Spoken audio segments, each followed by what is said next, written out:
Hello students, welcome to my new video and today I am going to start a new topic of lesson 2.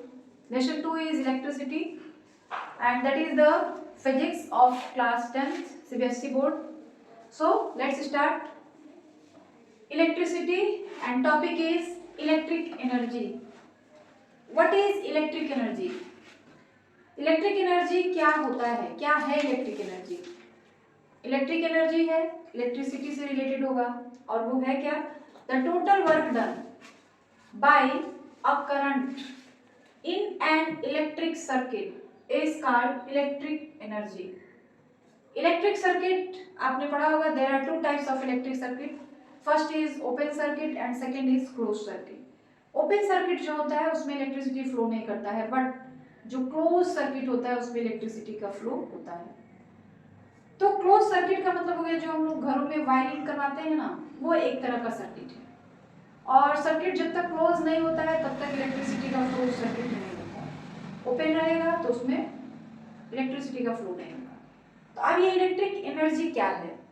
The total work done by current, जो current flow करता है ना उसके द्वारा work done किया जाता है. Total work done by a current in an electric circuit. एक इलेक्ट्रिक सर्किट में करंट के थ्रू जितना वर्क डन होता है उसे ही हम लोग क्या कहते हैं? इलेक्ट्रिक एनर्जी कहते हैं. अब ये वर्क डन है, एक तरह का वर्क डन है, तो हम लोग इसको W से भी दिखा सकते हैं या फिर इलेक्ट्रिक एनर्जी है तो H से दिखा सकते हो या फिर E से भी दिखा सकते हो. ठीक है, चाहे आप S से दिखाइए, चाहे आप E से दिखाइए, चाहे आप W से दिखाइए, क्योंकि इलेक्ट्रिक एनर्जी क्या है? एक तरह का वर्क डन है. इलेक्ट्रिक करंट उस सर्किट में कितना वर्क डन करता है, वो जो भी वर्क डन करेगा ना उसी को हम लोग इलेक्ट्रिक एनर्जी कहेंगे. तो इलेक्ट्रिक एनर्जी है तो आप E लिख सकते हो, हीट की वजह से हम लोग H लिख सकते हैं और वैसे आप W भी लिख सकते हो. ठीक है, तो W इज इक्वल टू क्या होता है? V into Q. ठीक है, Q बराबर आपने पढ़ा होगा, Q बराबर होता है I into T. Q is equal to I into T. तो हमने क्या किया, Q की जगह पर I इंटू टी रखा. ठीक है, देखो बेटा ये है ना कि ये फॉर्मूला डिराइव किया जा रहा है कि इस पे न्यूमेरिकल जो सवाल आते हैं, न्यूमेरिकल टाइप्स के जो प्रॉब्लम्स आते हैं उसमें कभी ये फॉर्मूला यूज करना पड़ता है, कभी ये फॉर्मूला यूज करना पड़ता है, कभी ये फॉर्मूला यूज करना पड़ता है. तो यहाँ पे फॉर्मूला आपको बताया जा रहा है कि कैसे ये फॉर्मूले आते जाते हैं. ठीक है, तो पहला W इज इक्वल टू हो गया V इंटू क्यू. क्यू की जगह पे हमने I इंटू टी लिखा क्योंकि Q बराबर होता है I इंटू टी. तो अब आप ये कहेंगे कि W is equal to V into Q होता है, फिर कोई कहेगा W is equal to V into I into T होता है. तो ये सारे कुछ सेम है. आपका जो न्यूमेरिकल प्रॉब्लम होगा ना उस पर डिपेंड करेगा कि आप कौन सा फॉर्मूला यूज करोगे, उस क्वेश्चन में क्या क्या चीज दिया हुआ है उस हिसाब से आप फॉर्मूला लगाओगे. ये नहीं कि कोई भी सवाल हो V इंटू क्यू यूज करेंगे, जब उसमें Q दिया होगा, चार्ज दिया होगा तब तो यूज कर पाओगे. तो अगर पोटेंशियल डिफरेंस दिया है, Q दिया है, तो फिर आप V इंटू क्यू यूज कर लीजिए. लेकिन अगर Q नहीं दिया है, करंट की वैल्यू दी गई है, टाइम की वैल्यू दी गई है, पोटेंशियल डिफरेंस की वैल्यू दी गई है, तो फिर आप ये वाला यूज कर लीजिए. तो कुल मिलाकर जो वर्क डन है, जो इलेक्ट्रिक एनर्जी है, उसके निकालने के ये सारे फॉर्मूले हैं. ठीक है, इसमें जो भी यूज हो रहा है that is potential difference, Q charge, T time, I current, R resistance और कुछ तो इसमें और चीज दिख नहीं रही है, ये सारी चीजें हैं. ठीक है, तो हमने क्या किया, Q की जगह I इंटू टी रख लिया. तो फॉर्मूला अब हमारा जो V इंटू क्यू था ना वो चेंज हो गया. क्या हो गया? V into I into T. तो अगर आपको इलेक्ट्रिक एनर्जी का मान निकालना है तो आप ये फॉर्मूला भी यूज कर सकते हो. ठीक है, उसके बाद V into I into T है. हमने क्या किया, V की जगह पे I इंटू आर यूज कर लिया क्योंकि ओम्स लॉ से आप लोग क्या जानते हैं, V is equal to I into R या R इंटू I, कुछ भी लिख सकते हो. V इज इक्वल टू, तो हमने इस V की जगह पर I इंटू आर यूज कर लिया या R इंटू आई भी कह सकते हो. ये I और T वैसे ही रह गया. जब हम सबको मल्टीप्लाई करेंगे तो फॉर्मूला क्या आ जाएगा, I स्क्वायर आर टी आएगा ना. तो आप इलेक्ट्रिक एनर्जी की वैल्यू इस फॉर्मूले से भी निकाल सकते हो, I square into R into T. Clear है, ये भी फॉर्मूला है इलेक्ट्रिक एनर्जी निकालने का. उसके बाद I स्क्वायर को हमने लिखा I into I into R into T, वही चीज है, बस आई की जगह पर आई स्क्वायर जो था उसकी जगह पर आई इंटू आई कर दिया गया। अब इस आई और आर को हमने एक साथ कर दिया। अब ये आई इंटू आर किसके इक्वल हो जाता है, v के बराबर हो जाता है। तो फिर हमने क्या किया, आई इंटू आर की जगह v रख लिया और एक आई जो बचा था यहाँ पे उसकी जगह पे v बाई आर। ये सारे फॉर्मूले कहाँ से आ रहे हैं, ओम्स लॉ से आ रहे हैं। ओम्स लॉ आपने पढ़ा है ना, v is equal to R into I, ये सारे फॉर्मूले वहीं से आ रहे हैं। आई बराबर हमने रखा v बाई आर और ये t वैसे ही है। अब इन दोनों को मल्टीप्लाई करेंगे तो v square by R into T, यानी इलेक्ट्रिक एनर्जी का निकालने का एक फॉर्मूला ये भी है। ठीक है, तो ये सारे इलेक्ट्रिक एनर्जी निकालने के फॉर्मूले बताए गए हैं। और इलेक्ट्रिक एनर्जी है क्या, वर्क डन जो करंट के थ्रू किया जाता है उस सर्किट में। ठीक है, नेक्स्ट टॉपिक है इलेक्ट्रिक पावर। इलेक्ट्रिक पावर क्या होता है, the rate at which work is done by an electric current. अभी आपने यहाँ पढ़ा total work done bye A current in the circuit, current के थ्रू जितना वर्क डन होता है उस सर्किट में, उसी को हम लोग इलेक्ट्रिक एनर्जी कहेंगे। अब ये यहाँ पे क्या है, electric power the rate at which work is done by an electric current in electric circuit. मतलब रेट का मतलब होता है ना कि जो वर्क डन करंट कर रहा है सर्किट के अंदर वो किस रेट से कर रहा है, किस स्पीड से कर रहा है, किस गति से कर रहा है। ठीक है, जैसे आपने मान लीजिए आप कोई बल्ब जला रहे हैं तो बल्ब में जो एनर्जी कंज्यूम होगा, खर्च होगा, वो थोड़ा कम होगा इलेक्ट्रिक एनर्जी। लेकिन वहीं आप एक फ्रिज चला रहे तो वहां पर जो एनर्जी कंज्यूम होगा इलेक्ट्रिक एनर्जी वो ज्यादा होगा। तो दोनों में ही करंट के थ्रू वर्क डन हो रहा है, लेकिन रेट जो है दोनों का अलग अलग है। फ्रीज जो है वहां पे जो वर्क डन का रेट है वो काफी हाई है, स्पीड बहुत ज्यादा है। लेकिन जो बल्ब जल रहा है, ग्लो कर रहा है, वहां पे करंट के थ्रू जो वर्क डन किया जा रहा है वो स्लो है। ठीक है, तो मतलब जहां पे ज्यादा एनर्जी लग रही है, ज्यादा एनर्जी कंज्यूम हो रहा है, वहां पे रेट ज्यादा है। और जहाँ पे कम एनर्जी कंज्यूम हो रही है, कम एनर्जी खर्च हो रही है, तो वहां पे रेट ऑफ जो वर्क है वो कम है।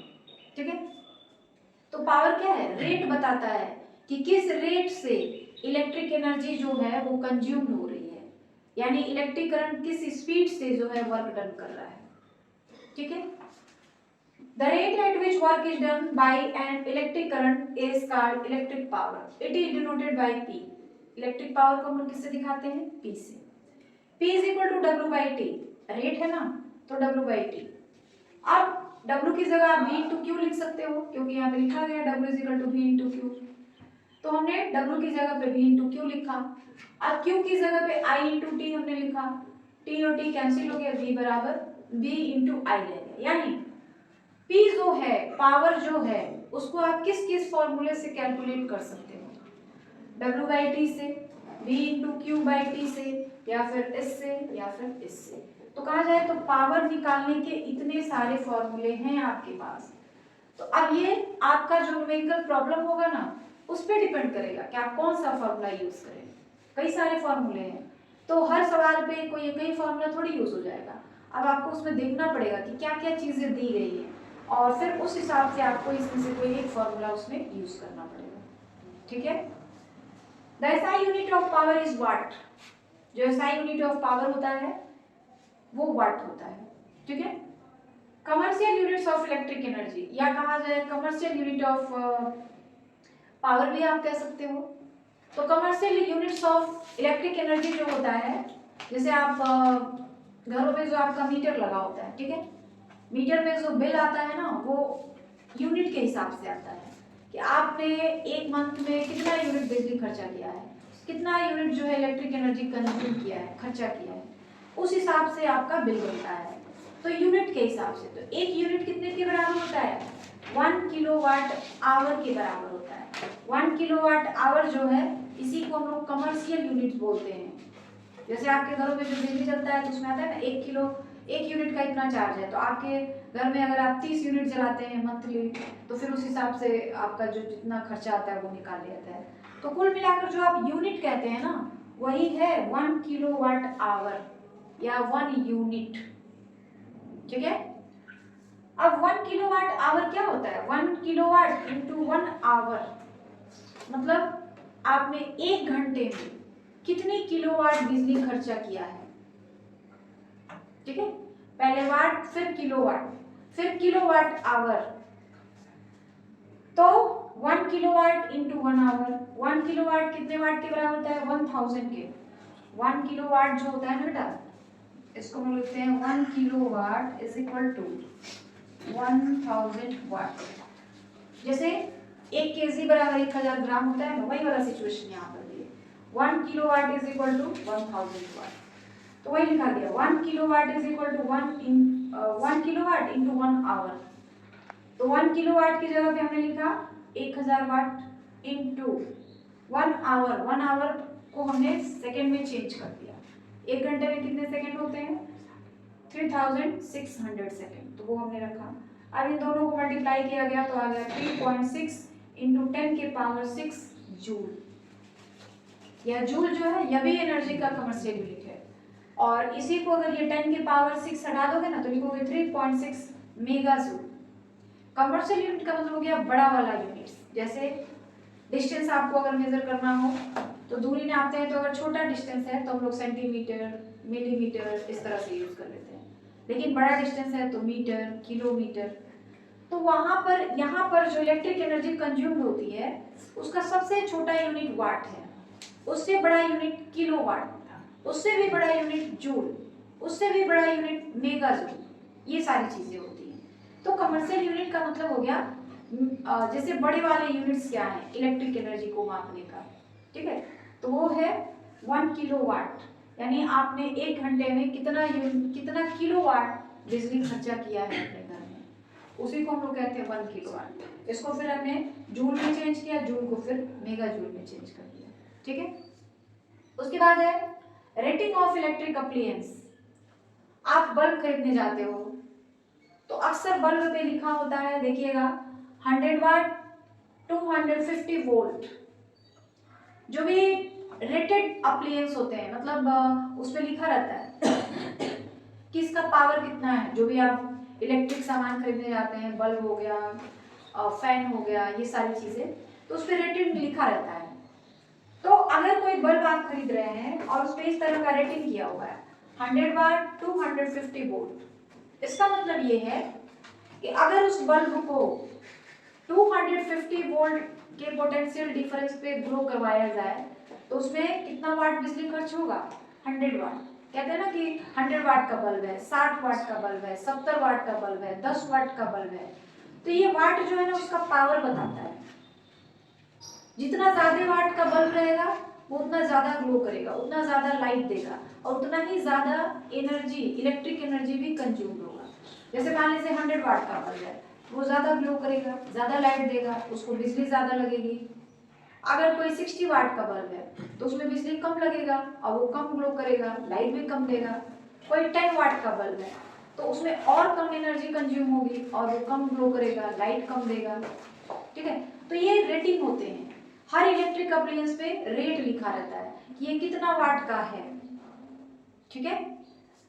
The resistance of rated appliance is given by, जो भी रेटेड अप्लायंस होते हैं मतलब जिस पे पावर लिखा होता है, पोटेंशियल डिफरेंस लिखा होता है, जितने भी रेटेड अप्लायंस होते हैं उनका जो रेजिस्टेंस होता है R is equal to V square by P होता है।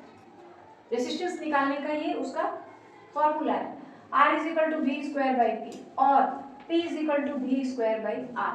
जो भी इलेक्ट्रिक चीजें होंगी जिस पे रेट लिखा होगा कि उसका पावर इतना है, उसका पोटेंशियल डिफरेंस इतना है, उसका वोल्टेज, उसका जो रेजिस्टेंस है वो हम लोग इस तरह निकालेंगे, R is equal to V square by P और P is equal to V square by R।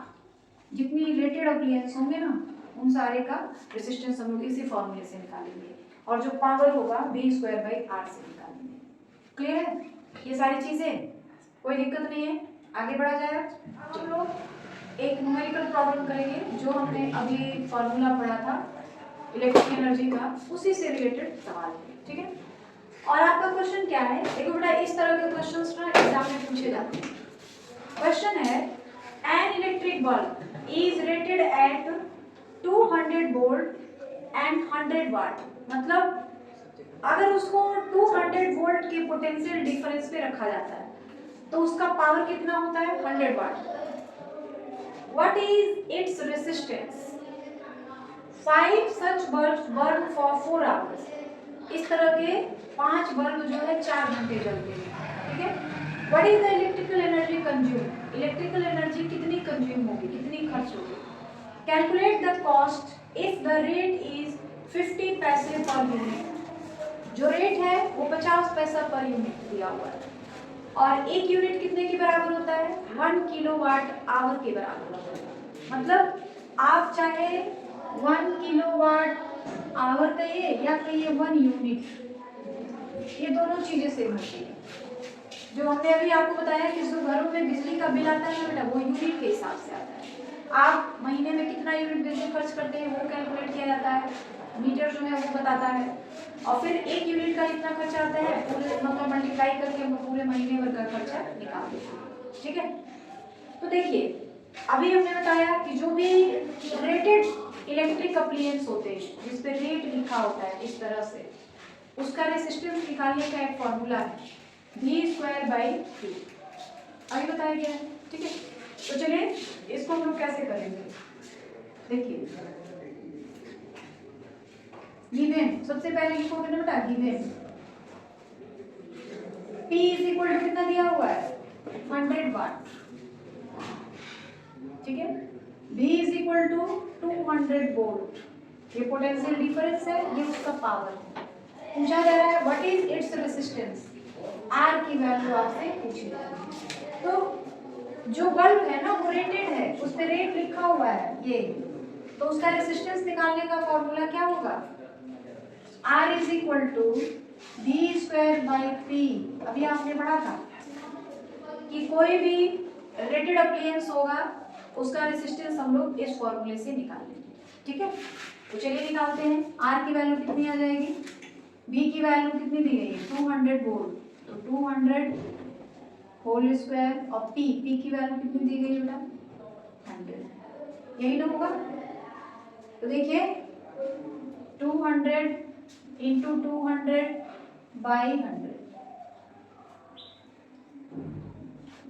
400 ओम जो रेजिस्टेंस होता है उसका जो यूनिट होता है वो कितना होता है? ओम होता है। ये तो निकल गया, ठीक है। अब कह रहा है 5 सच बल्ब बर्न फॉर 4 आवर्स। इस तरह के 5 बल्ब 4 घंटे जलते हैं, मतलब पांचों बल्ब जो है 4-4 घंटे जलते हैं। तो हम लोग एक बल्ब के लिए निकाल लें कि उसमें कितनी बिजली खर्च हो रही है। एक बल्ब में जितनी खर्च होगी 5 से मल्टीप्लाई कर देंगे, ठीक है। तो लिखेंगे electric energy consumed by one bulb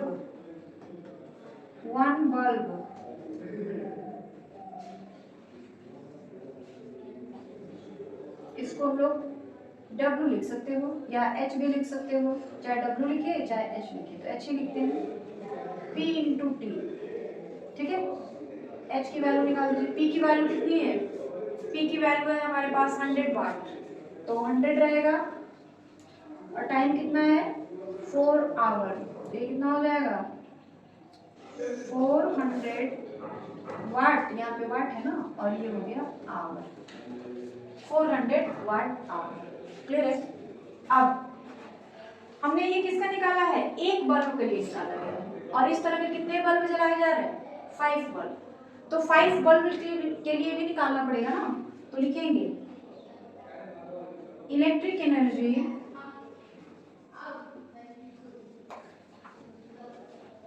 consumed by 5 bulb. एक बल्ब के लिए 400 वाट आवर है, तो 5 बल्ब के लिए कितना जाएगा? 5 इंटू 400 वाट आवर, इसका मतलब हो गया 2000 वाट आवर।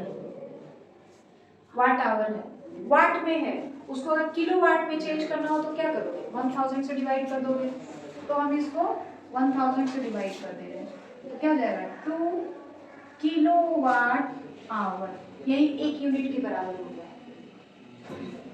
1 यूनिट कितने के बराबर होता है? 1 किलोवाट आवर के बराबर होता है।